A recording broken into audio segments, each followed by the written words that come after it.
कलबा गांव का है, जहां पर जीवन राम के घर एक असाधारण कन्या का जन्म हुआ था। उनका नाम था कर्माबाई।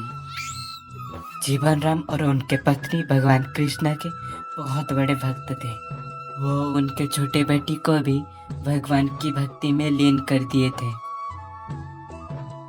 कुछ वर्षों के बाद जीवन राम और उनके पत्नी तीर्थ यात्रा करने के लिए गए और करुणाबाई को बोले, मैं जाने के बाद भगवान कृष्ण जी को पूजा करके भोग लगा के खाना। उसके अगले दिन कर्माबाई अपने हाथों से भगवान जी के लिए स्वादिष्ट खिचड़ी बनाई।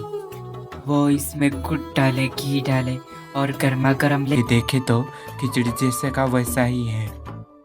फिर कुछ समय के बाद आके देखे तो खिचड़ी की एक दाना भी नहीं हिली है। ऐसे इंतजार करते करते शाम हो गया, पर उनका यकीन था कि भगवान जी उनके माता जी के हाथों से स्वयं खिचड़ी स्वीकार करते थे। तो फिर आज ऐसा क्या हुआ कि पर उनका यकीन था कि भगवान जी उनके माता जी के हाथों से स्वयं खिचड़ी स्वीकार करते थे।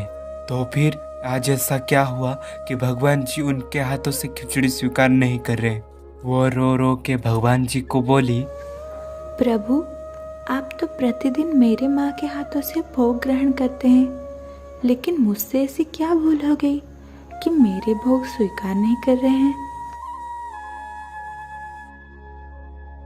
करुणाबाई की बात सुन के प्रभु जी का हृदय पिघल गया। वो करुणाबाई को बोले, अरे करुणा, तुम मुझे भोग स्वीकार करने के लिए बोल रही हो, पर तुमने तो पर्दा दिया नहीं है। उसके बाद करुणाबाई बोली, हे प्रभु, बस इतनी सी बात मुझे पहले बता देते। बस इतनी सी बात के लिए आप पूरा दिन भूखे हैं। और मैं भी तो भूखी हूँ। अच्छा ठीक है, मैं पर्दा गिरा देती हूँ, आप भोग खा लीजिए। ये बोल के करुणाबाई भगवान जी को पर्दा डाल दिए। भगवान कुछ समय के बाद खिचड़ी पूरी साफ कर दी। ऐसे ही रोज चला। कुछ दिन के बाद करुणाबाई के माता पिता तीर्थ यात्रा से लौटे। माँ रसोड़े में जाके देखती है तो गुड़ और घी की मटकी पूरी खाली होती है। माँ पूछे, करुणा, इतने सारे गुड़ और घी कहाँ गए? माँ, मैंने पहले दिन भगवान को खिचड़ी दी, वो कितने देर आके खाए। शायद ज़्यादा गुड़ और घी देने से अच्छा लगेगा, इसलिए मैं ज़्यादा गुड़ और घी में खिचड़ी बनाती हूँ। और पता है माँ, भगवान मेरी खिचड़ी पूरा खाते हैं, इसलिए सब खत्म हो गया। माँ तो करुणाबाई की बातों को यकीन ही नहीं कर पाए। करुणा बोली, ठीक है, तब मैं फिर कल भगवान को खिचड़ी भोग लगाऊंगी। देखना, भगवान सब खिचड़ी खा लेंगे। उसके अगले दिन करुणाबाई खुद के हाथों से खिचड़ी बना के उसमें घी और गुड़ डाल के गर्मा गर्म खिचड़ी लेके भगवान जी के सामने रख दिए और पर्दा डाल दिए। कुछ समय के बाद देखते हैं तो खिचड़ी की जगह पूरा खाली हो गया है। यह देख के उनके माता पिता के आंखों में आंसू आ गया। वो बोले, हे प्रभु, मैं आपको तीर्थ यात्रा में ढूंढ रहा था, पर आप तो मेरे घर में ही विराजित हो। बेटी कर्मा, अब तुम ही भगवान जी को भोग लगाओगी। ऐसे ही कुछ दिन बीत गया। कर्मा बाई का विवाह हो गया। भगवान विष्णु मंगलं मधुसूदनं मंगलं पुंडरीकाक्षं मंगलं गरुड़।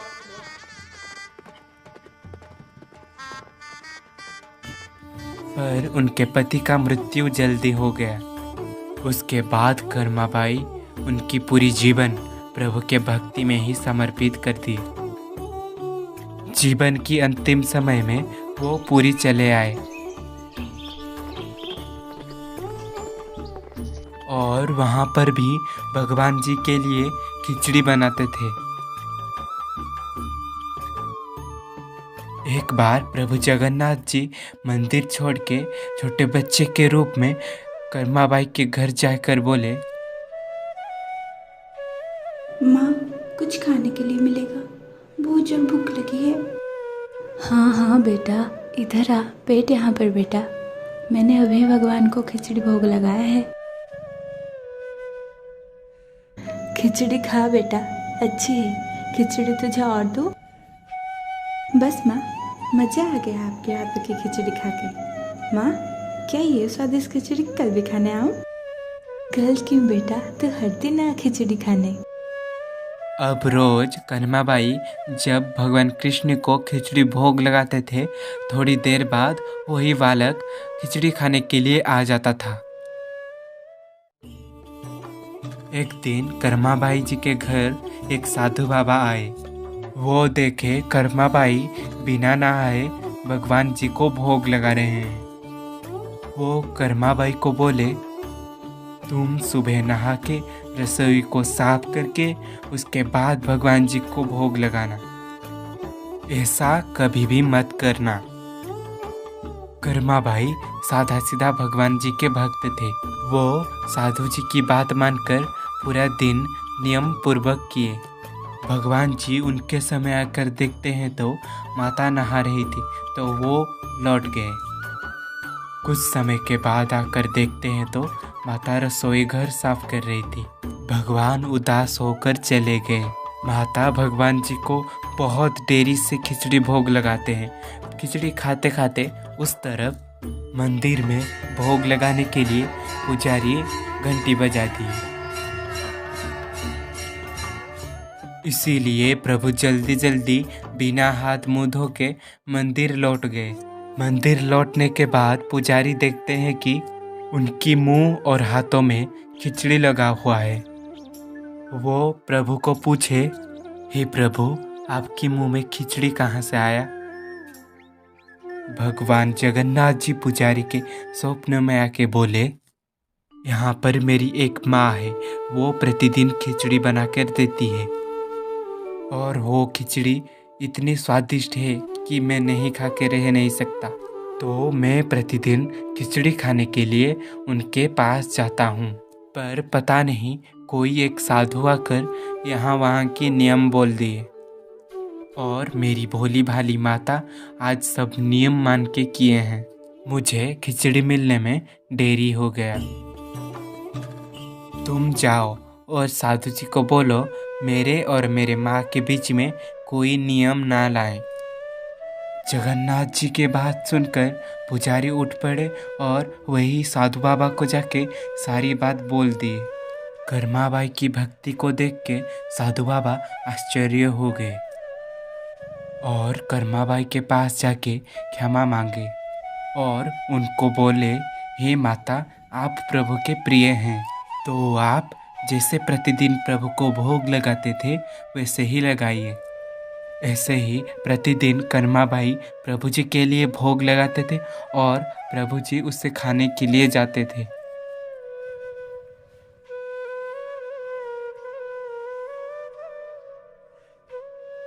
ऐसे ही कुछ समय चला गया। एक दिन कर्माबाई उनकी भौतिक शरीर को त्याग कर दिए।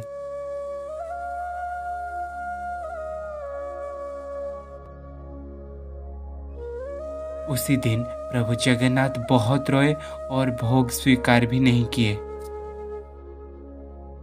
ये बात राजा जी के पास आके पहुंचा और प्रभु जी को पूछे, हे प्रभु, क्या अपराध है हमारा जिसके फल में कि आप दुखी हुए? प्रभु जगन्नाथ जी बोले, मेरी माँ मुझे छोड़ के चली गई, मेरे लिए अब कौन खिचड़ी बनाएगी?